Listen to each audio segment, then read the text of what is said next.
जंगल के रास्ते पर दो जिंदगियां आमने सामने थीं। एक तरफ रमेश था, जिसकी सफलता की चमक चोरी और लालच से बनी थी, और दूसरी तरफ मोहन, जिसकी ईमानदारी ने उसे थका तो दिया था पर झुकाया नहीं था। रमेश को देखते ही मोहन ने अपनी फटी चादर सही की, पर रमेश की नजरों में छिपे तानों से वो खुद को नहीं बचा सका। अरे ओ मोहन भाई, कहाँ चले सुबह सुबह अपनी इस बूढ़ी कुल्हाड़ी को लेकर? फिर वही सूखी टहनियां ढूंढने? मरे हुए पेड़ तो अब शमशान में भी नहीं मिलते, तुम अब भी जंगल में उन्हें खोज रहे हो। राम राम रमेश भाई, बस कर्म कर रहा हूँ, नसीब में जो होगा मिल जाएगा। नसीब? अरे भाई, नसीब हाथों की लकीरों में नहीं, कुल्हाड़ी की धार में होता है। देखो मेरी गाड़ी ताजी लकड़ियों से लदी है, शहर पहुंचते ही गड्डियां हाथ में होंगी, और तुम्हारी हड्डियों की गिनती दूर से हो रही है।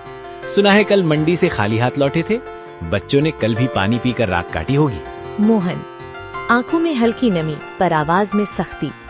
मेरे बच्चे क्या खाकर सोए, ये मेरी और मेरे रब की बात है रमेश, पर कम से कम उन्हें ये तो पता है कि उनका बाप किसी के हक की लकड़ी काटकर घर नहीं लाता।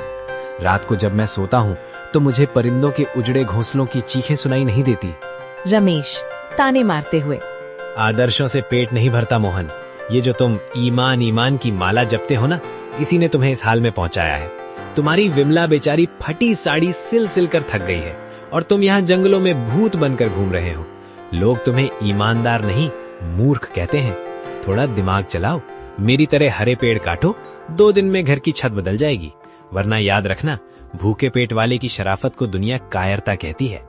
शायद तुम सही कहते हो रमेश, दुनिया के लिए मैं मूर्ख हूँ, पर जिस दिन मैं अपनी भूख मिटाने के लिए हरे पेड़ काटने लगा, उस दिन मुझ में और तुम में क्या फर्क रह जाएगा? तुम्हारी तिजोरी भर रही है, पर तुम्हारी रूह खाली होती जा रही है।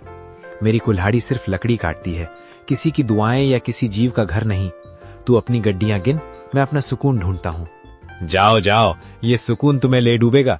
शाम को जब खाली हाथ लौटोगे और नन्नू को रोते देखोगे, तब पूछना अपने इस सुकून से कि उसकी कीमत क्या है।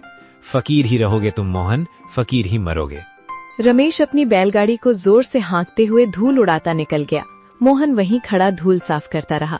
उसकी आंखों में आंसू थे, पर दिल में एक अजीब सा संकल्प। उसने अपनी कुल्हाड़ी मजबूती से पकड़ी और उस घने जंगल की ओर कदम बढ़ा गए, जहां आज उसकी परीक्षा होने वाली थी।